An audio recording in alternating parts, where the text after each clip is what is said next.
For all the reasons that Josh just shared is why we're proud as Veterans for America First, a grassroots constitutional republic organization that's trying to promote the America First agenda. We're proud to endorse Josh McKoon for Georgia State Chairman.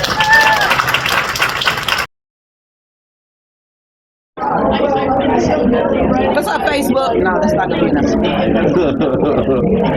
Hey, everybody. Welcome to the Real News with Lucretia Hughes. We are out here in Fayette County, Georgia. We actually came to the breakfast this morning.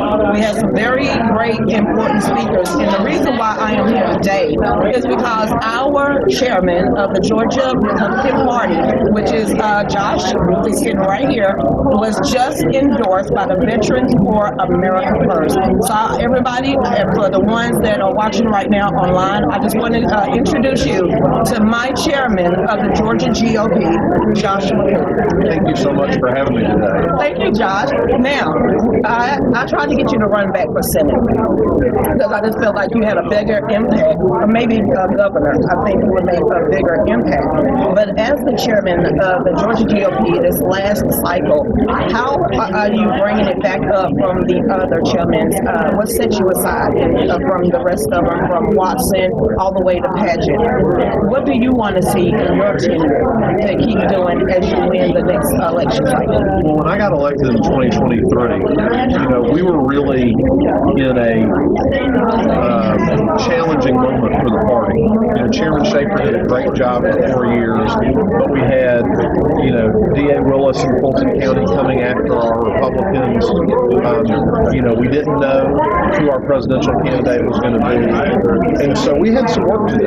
And I'm really proud of the work, not just my work, but the work of our team as the Georgia Republican Party did. We were able to carry Georgia for Donald Trump. That's the first federal statewide win for the Georgia Republican Party since 2016. We won every Republican-held congressional seat. We returned majorities to our state legislature. We moved over 130 counties more red than 2020. So we had a great election. We've had our attorneys that we've paid for in the Willis witch hunt have gotten her disqualified. We're basically at the last step now. I think the Georgia Supreme Court's going to deny her appeal. And then we're finally going to see that case against Trump and so many of our fellow Republicans will finally fall apart, be exposed. And so that kind of puts us on a footing now to just accelerate what we did in 2024, because now that I'm not going to have to, raise money for all these legal bills, we're going to be able to really focus and lean in on political action in 2025 and in 2026. So I'm really excited about this opportunity we have to keep winning, to make sure we fire John Ossoff, that we elect Republicans to the governor's mansion on there. Now, you said we have a stronger hold, the Republican Party, in 130 counties. Well, we know that there's 159 counties. So that means that's the other part is Democrats. I know that I was over here in a conversation we was talking about trying to take down the Cascade Mafia or the city of Atlanta. Well, we know that Republicans don't have a case in hell of winning or taking it down because there's so much corruption and power from one community, Cascade, pretty much where they come from. How do you think we can make a foothold in Atlanta if that's going to be one of our key focuses? Yeah, so, part of the overall strategy to grow the Republican Party statewide is that we have to offer candidates everywhere. We can't say, oh, that's a no-go zone. That area's turned blue, we're never getting it back. Because that attitude is an attitude that is going to send us into the minority in the state fairly quickly. So I don't disagree with anything you said about how challenging and difficult it can be to win these elections. But we've got to go out, we've got to recruit quality, conservative voices so that we can get into communities and have these conversations and not just simply say, let me tell you how great the Republican Party is, but to listen and say, what are the issues that are impacting your community and how can we as Georgia Republicans respond to those concerns? I mean, one of the things that I learned getting to know Misha Maynard over the last couple of years. You know, one of the things she said to me is, you know, I grew up in this community. This is all I've sort of known my whole life, other than maybe going off and getting some education. The same people, the same party has been governing that area for 50 years, and things have only gotten worse. So, you know, President Trump kind of famously said it the first time around, what the hell do you have to lose?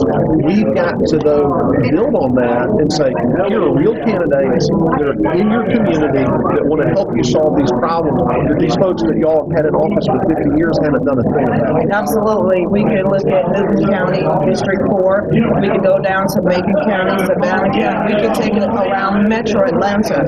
It's not getting better, but they're spreading out their tactics. They're coming into like the red strongholds. We're out of Walton County. So, you know, we're surrounded by Athens, Gwinnett, and Newton County, which are blue strongholds. What can we do out there in Walton County to make sure that we continue to be a red stronghold, but also branch out other low, like you said, propensity voters to go out there and have a cordial conversation? What would you say about that? How would you train some of the, especially the youngers? Let's take, because I believe the young Republicans is very great. I think that's going to be their boots on the ground, getting out there talking to people, not children, people their age. When we have a lot of older people in our party, a lot of them are not going to do that because they don't want to be attacked directly. So the ground game is the young Republicans. No question, you got to have young Republicans involved.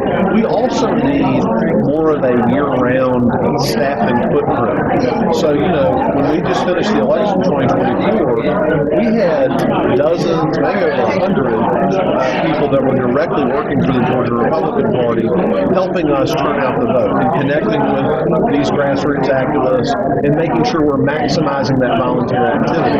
Well, in the off cycle, typically, and like right now, you heard somebody say it during the meeting, we've got a couple of full-time employees, and they're primarily administrative in the office.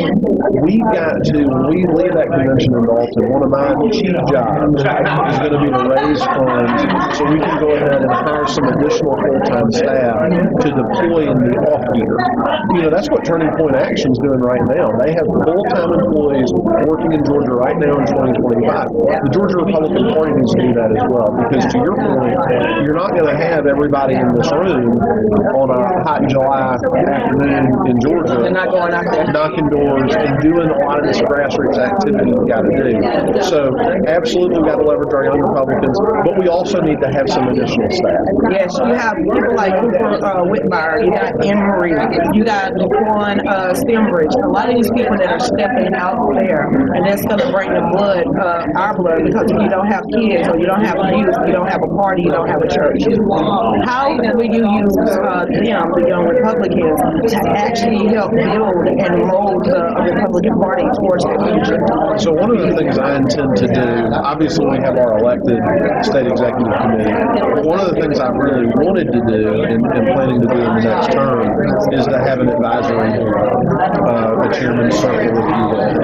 And I really want that disproportionate share of younger Republican activists who are at that table, because just by the nature of the way these elections are, you typically don't have that group represented when we have a state executive committee meeting, or they're underrepresented in the state committee meeting. So it won't be limited to just young people, but I certainly intend to get them involved there, give them a seat at the table, and again, do a lot of listening.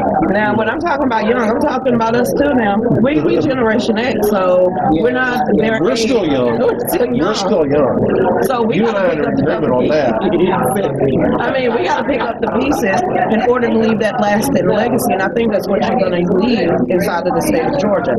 Now, we know for a fact, well, I do, that Georgia GOP has been fighting lawsuits after lawsuits after lawsuits for at least a decade. And that's where a lot of money has been going to. And I believe that is the Democratic game plan, is to wear you out in court, make you run out of money, put your gag out there so you can't go get your funds while they having all of this offshore money coming into the state of Georgia. Can we do it too? Can we pull they book and then use their battle plans too? So look, a lot of what we did in 2024, and I talked about this today, we filed a lot of lawsuits to protect the election integrity laws that are on the books, to make sure that we stop Democrats from cheating. And we were largely successful in that effort. There's always more work to do. We need more laws passed by the legislature. But really, the biggest, to your point, the biggest issue we were having from a lawfare perspective was this Willis case, this criminal case. And I believe we are very close to that being over with.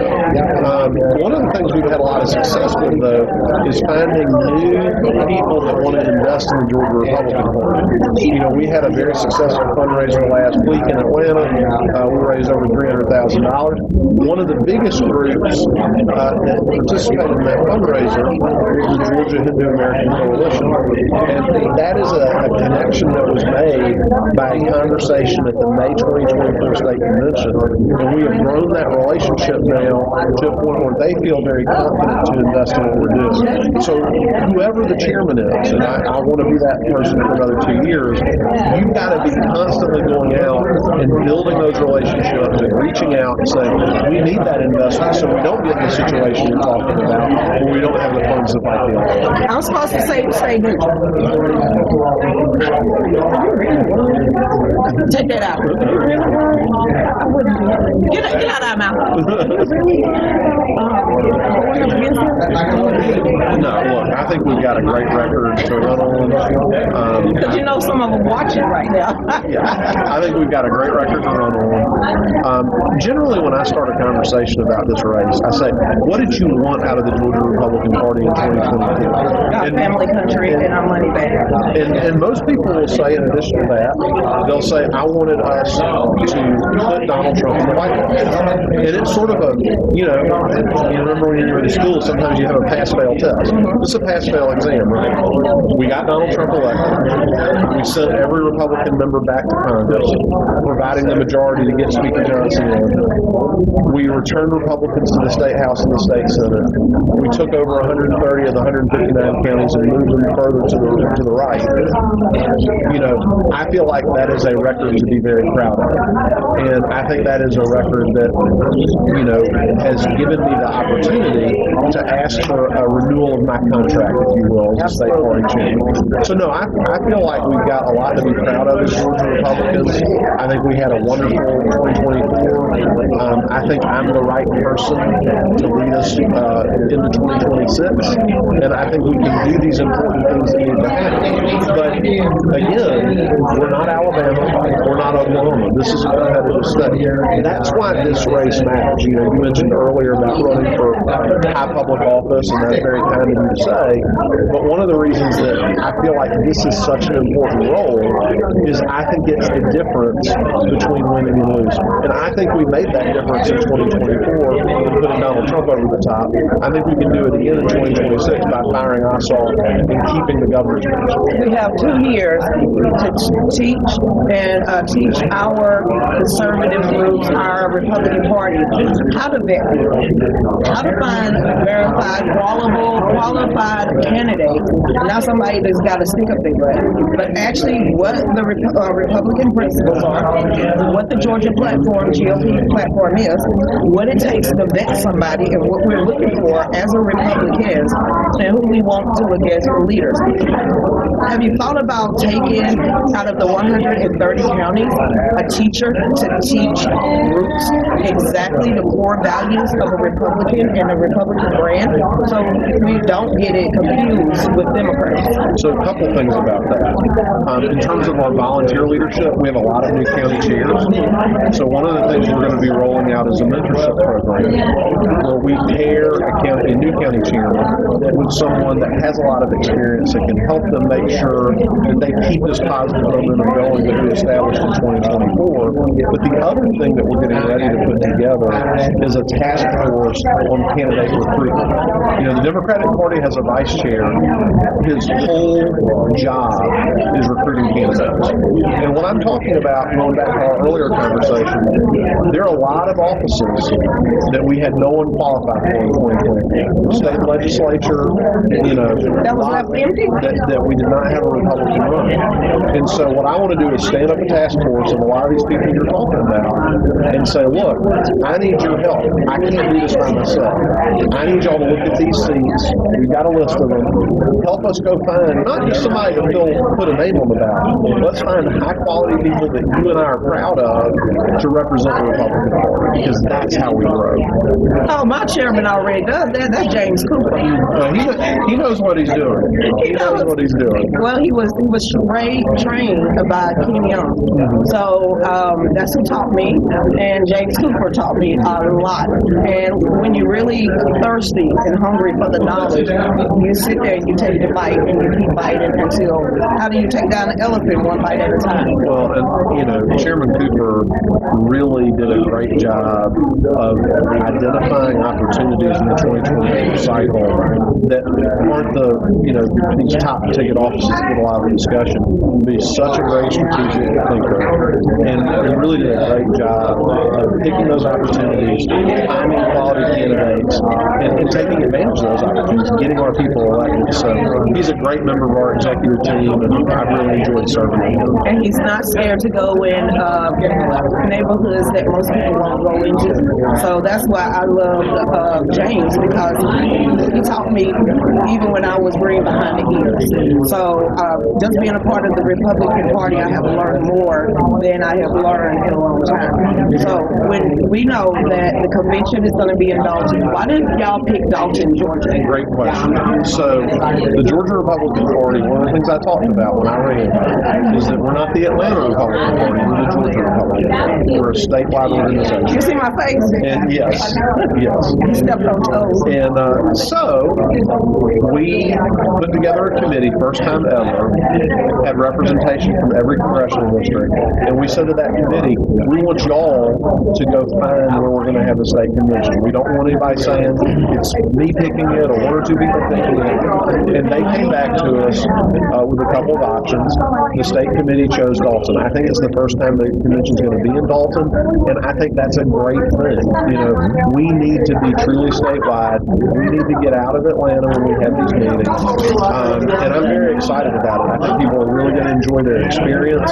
I know the 14th Congressional District is so excited about the opportunity to host. So, if you're thinking, am I going to make that trip or am I going to make that trip? Oh, there's a Buc-ee's up there. I'm making it. We're going to have a great time.